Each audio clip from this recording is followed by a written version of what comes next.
One of the main questions I've been getting since some of the initiatives over at DIT is just really, what is white space and some of our focus. So if we're just trying to look at white space versus gray space, the white space name comes from the nomenclature of, the white tiles that are used in the data center hall. Gray space comes from the gray boxes. So if you're looking at the difference between gray space and white space, gray space is like the medium voltage distribution leading into the data center hall. So your traditional transformers, switch gears, breakers, panels. And then when you're looking at white space side, that's where the compute happens. So the power getting to the compute, the racks to hold everything, the cabinets, the containment, as well as some of the software that goes into that. So really, it's a lot of the portfolio of what our DIT already has, but we're really focused on, some of the product development for the higher compute areas.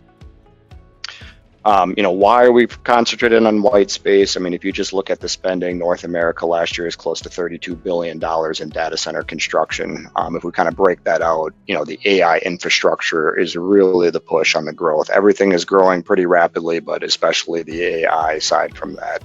And then if you're just looking at from a power density side, just the massive increase in power to compute on what that looks like is growing 4 to 6 times.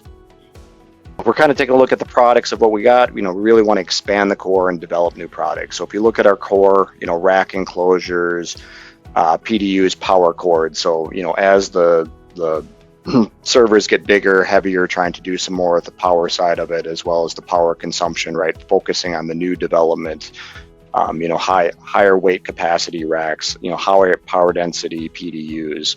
As well as, expanding, right? Our KVMs, our containment, we're, talk about our floor standing hot aisle containment for the hyperscale, but as well as some of the rapid pod and other containment used in multi-tenant data sources, as well as the enterprise side of the business, as well as accessories that were going on, right? So we're talking about open compute and the DC technology, as well as making a more robust cooling portfolio as well.